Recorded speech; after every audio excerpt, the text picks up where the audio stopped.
નમસ્કાર દર્શક મિત્રો, IHR PC ન્યૂઝ માં આપનું હાર્દિક સ્વાગત છે। હું છું આપની અતિથિ જાની મકવાણા। દસમાં શરૂ કરતા પહેલા નીચે કરીશું મુખ્ય સમાચાર પર। ભરૂચ તાલુકાના ટંકારિયાના નાના પાદરે તસ્કરોનો આતંક। તસ્કરોએ તસ્કરીને અંજામ આપતા સીસીટીવી કેમેરામાં કેદ। મામલો પહોંચ્યો પાલેજ પોલીસ મથકે।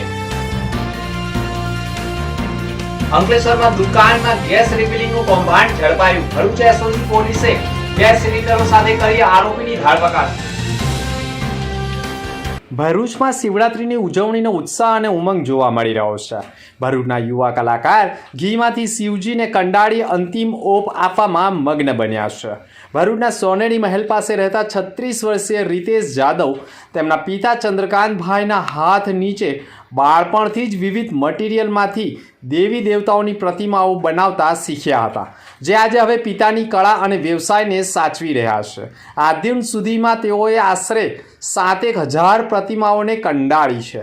આ વર્ષે પણ રીતેશભાઈને ભરૂચના આદ્ય સ્થાપક ભૃગુ ઋષિના મંદિર સહિત અન્ય સ્થળોએ દર વર્ષની જેમ ઘીમાંથી શિવજીને વિવિધ રૂપમાંથી કંડાળવાના ઓર્ડર મળ્યા છે। તેઓ લગભગ 2 દિવસ મહેનતમાં આશરે 30 કિલો ઘીમાંથી 2 ફૂટની શિવજી પ્રતિમાઓ તૈયાર કરે છે। તેઓ ઘીમાંથી કંડાળવામાં આવેલા શિવ પ્રતિમાઓને અંતિમ ઓપ આપવામાં મગ્ન બન્યા છે। રીતેશભાઈની કલા અને ભક્તિ સાથે ભાવના ભળેલી છે, જેથી વિવિધ કદ અને આકારની મનમોહક શિવ પ્રતિમાઓ તેઓએ કંડાળી છે। આમ હવે મહાશિવરાત્રિ પર્વના ઘીના કલાત્મક કમળોથી જેમાં હવે શિવ પ્રતિમાઓ પણ મંદિરોમાં દર્શનાર્થે મૂકવામાં આવશે, જેના દર્શન માટે શિવ ભક્તો પણ મહાશિવરાત્રિની સવારથી જ ઉમટી ધન્યતા અનુભવનાર છે। ભરૂચ ટાયર એસોસિએશન દ્વારા શહેરના જીએનએફસી કોમ્પ્લેક્સમાં આવેલા SNR ક્લબ ખાતે 23મી ફેબ્રુઆરીના રોજ સ્નેહ સંમેલનનું આયોજન કરવામાં આવ્યું હતું, જેમાં મોટી સંખ્યામાં ભરૂચ જિલ્લામાં વસતા મલયાલી સમાજના ભાઈઓ બહેનો અને બાળકોએ ઉત્સાહપૂર્વક ભાગ લીધો હતો, અને જેમાં સાંસ્કૃતિક કાર્યક્રમનું આયોજન પણ કરાયું હતું, જેમાં બાળકો અને વડીલોએ પણ ભાગ લીધો હતો। આ કાર્યક્રમમાં જીએનએફસી સિક્યુરિટીના હેડ જયેશ ચાકો અને SNR ક્લબના જનરલ મેનેજર ઉપસ્થિત રહીને લોકોને સંબોધન કર્યું હતું। ભરૂચ ટાયર એસોસિએશન દ્વારા અનેક સેવાકીય કાર્યો કરવામાં આવે છે, જેમાં રક્તદાન શિબિર, તમામ એસોસિએશનના સભ્યોએ જીવન વીમા, વિદ્યાર્થીઓના અભ્યાસ માટે સહાય સાથે કેરળમાં આવેલા વિનાશક પૂરમાં પણ ત્યાંના લોકોને આર્થિક સહાય પૂરી પાડવામાં આવી હતી। આ પ્રસંગે ભરૂચના મલયાલી સમાજના અને ઓલ गुजरात टायर एसोसिएशन ना प्रतिनिधियों भाग लीधो હતો। ये प्रोग्राम है भरूच टायर एसोसिएशन द्वारा किया हुआ है। मैं भरूच टायर एसोसिएशन का सेक्रेटरी बोल रहा हूँ। ये प्रोग्राम, मेरा नाम है सजी ईसक। ये प्रोग्राम हर साल हम लोग कर रहे हैं, लेकिन गया 2 साल से हम लोग चैरिटी तरफ से ब्लड डोनेशन कैंप किया। इसके अंदर भी हम लोग ने बहुत बड़ा फंक्शन रखा था। ये बार जीएनएफसी तरफ से भी हम लोग भी मिलके ये जो प्रोग्राम कर रहा हूँ, उसका अंदर घना पब्लिक आया हुआ है और इसको जो नाम लिखा हुआ है स्नेहविरन 2025। इंडिजन्स हॉर्न्स ऑनर्स एसोसिएशन द्वारा 9મો મારવાડી ઘોડા પ્રજાતિ શો 2025નું આયોજન પૂર્ણ કરવામાં આવ્યું હતું। આ શોમાં 22 અને 23મી ફેબ્રુઆરી 2025ના 2 દિવસીય માટે જપાલોપે ઇક્વેન્ટિયન સેન્ટર તળેગાંવ દભાડે પૂણામાં યોજાયું હતું, જેમાં સમગ્ર ભારતમાંથી 100 મારવાડી પ્રજાતિના ઘોડાના માલિકોએ ભાગ લીધો હતો। અને આ સ્પર્ધામાં ગુજરાતના ભરૂચ જિલ્લાના હુસેન ગુલામ હુસેનવાલાએ પણ પોતાની 29 મહિનાની મારવાડી ઘોડી આફરીન સાથે ભાગ લેવા માટે પહોંચ્યા હતા। અને આ સ્પર્ધામાં આફરીન ઘોડીનું અનોખી ભવ્યતા અને રોમાંચક પ્રદર્શન જોવા મળ્યું હતું। અને આ સ્પર્ધામાં આફરીને ઘોડીને મિલ્ક ટીથ કેટેગરીમાં 3જા ક્રમે વિજેતા જાહેર કરવામાં આવતા ગુજરાત અને ભરૂચ જિલ્લાનું ગૌરવ વધાર્યું છે। ભરૂચના જાડેશ્વર ખાતે સ્વામિનારાયણ મંદિરના પટાંગણમાં જિલ્લા વહીવટી તંત્રના ઉપક્રમે જિલ્લા કક્ષાનો કિસાન સન્માન સમારંભ યોજાયો હતો, જેમાં બિહારના ભાગલપુર ખાતેથી વર્ચ્યુઅલ ઉપસ્થિત રહેલા વડાપ્રધાન નરેન્દ્ર મોદી દ્વારા PM કિસાન નિધિ યોજનાના 19મા હપ્તા સ્વરૂપે DBT માધ્યમથી સહાય રકમનું વિતરણ કરવામાં આવ્યું હતું, જેમાં ગાંધીનગર ખાતેથી કાર્યક્રમમાં જોડાયેલા રાજ્યના મુખ્યમંત્રી ભૂપેન્દ્ર પટેલ દ્વારા પણ Krishi Pragati command and control centre web portal અને મોબાઈલ એપ્લિકેશનનું લોકાર્પણ તથા તુવેર ખરીદીનો શુભારંભ કરાવ્યો હતો।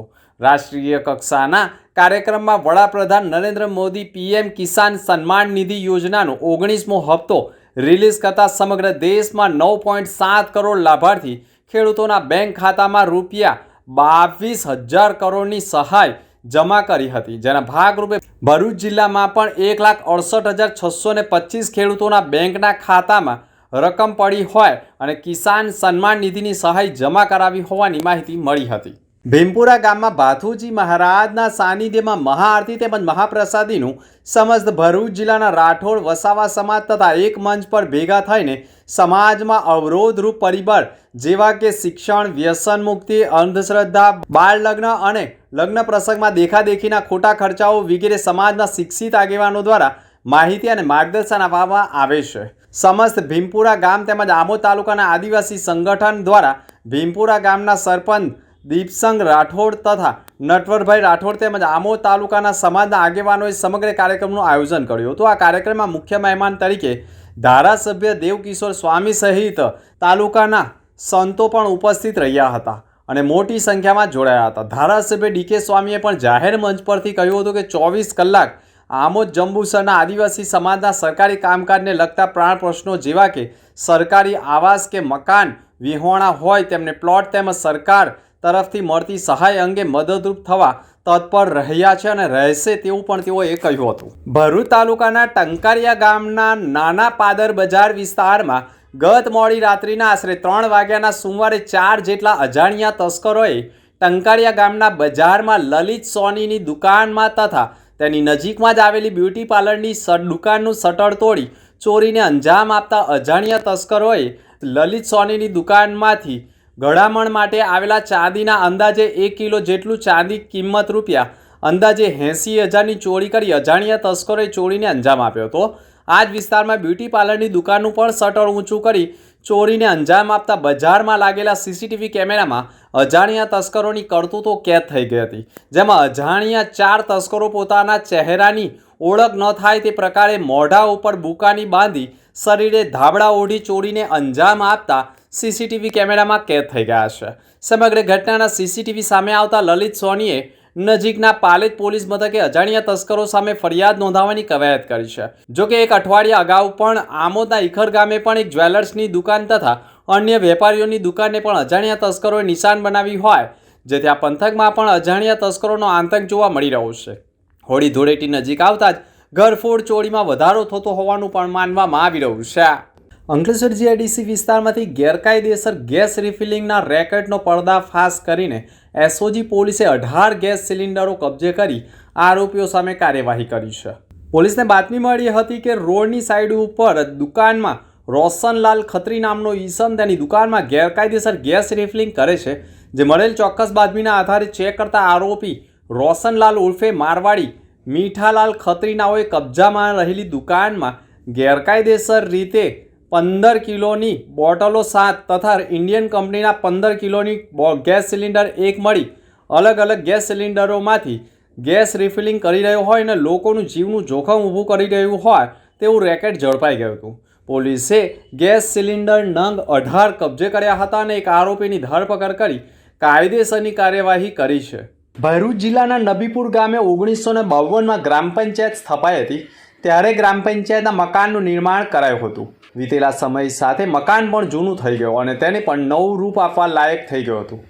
અન્વયે નબીપુર ગ્રામ પંચાયતે આ કામનું બીડું ઝડપી નબીપુર ગ્રામ પંચાયતના સ્થાનિકો અને નબીપુરના એનઆરઆઈ સખીદાતાઓના સહયોગથી મકાનનું નવીનીકરણ કરાવ્યું, જેનું આજરોજ ભરૂચ તાલુકા પંચાયતના પ્રમુખ કૌશિક પટેલ અને નબીપુરના સરપંચ શિરીનબેનના હસ્તે ઉદ્ઘાટન કરાયું હતું. સાથોસાથ નબીપુર ગામમાં ઘરેલું વપરાશ માટે ગુજરાત ગેસ કંપની દ્વારા ઘેર ઘેર ગેસ પહોંચાડવાની કામગીરી પણ કરાઈ છે. આ પ્રસંગે ભરૂચ તાલુકા પંચાયત પ્રમુખ સહિત ભરૂચ તાલુકા પંચાયત નબીપુર બેઠકના સભ્ય શકીલ અક્કુજી, નબીપુર ગામના તલાટી બહેનો તથા ગ્રામ પંચાયતના સરપંચ, ડેપ્યુટી સરપંચ તમામ સભ્યો, નબીપુર મહાનુભાવ સહિત મોટી સંખ્યામાં નબીપુરના નગરજનો જોડાયા હતા. નબીપુર ગ્રામ પંચાયતનું આજે જે નવું મકાન કાર્યાલયનું ઉદ્ઘાટન પ્રસંગે જે મને બોલાવી માન સન્માન આપ્યું તે બદલ ગ્રામજનો તેમજ એનઆરઆઈ ભાઈઓએ આ ગ્રામ પંચાયત બનાવવામાં એમનો સિંહ ફાળો છે અને આ જે પંચાયત ગ્રામ પંચાયત છે નબીપુર ગ્રામ પંચાયત એ ભરૂચ જિલ્લામાં મને એવું લાગે છે કે પહેલામાં પેલો ગ્રામ પંચાયત હશે કે ત્યાં એસી સુવિધાથી માંડી કલર કામથી માંડી રેનોવેશન કરેલ છે. તો આવનાર દિવસોમાં અહીંના જે એનઆરએફ ભાઈઓ છે તેમને જે સહકાર આપ્યો છે તેમને કોટી કોટી વંદન. અંતમાં મુખ્ય સમાચાર પર ફરી એક નજર. ભરૂચ તાલુકાના ટંકારિયાના નાના પાદરે તસ્કરોનો આતંક. તસ્કરોએ તસ્કરીને અંજામ આપતા સીસીટીવી કેમેરામાં કેદ. મામલો પહોંચ્યો પાલેજ પોલીસ મથકે. અંકલેશ્વરમાં દુકાનમાં ગેસ રિફિલિંગનું કૌભાંડ ઝડપાયું. ભરૂચ એસઓજી પોલીસે ગેસ સિલિન્ડરો સાથે કરી આરોપીની ધરપકડ. તો આ હતા આજના સમાચાર. આવતીકાલે ફરી મળીશું નવા સમાચારો સાથે. નમસ્કાર.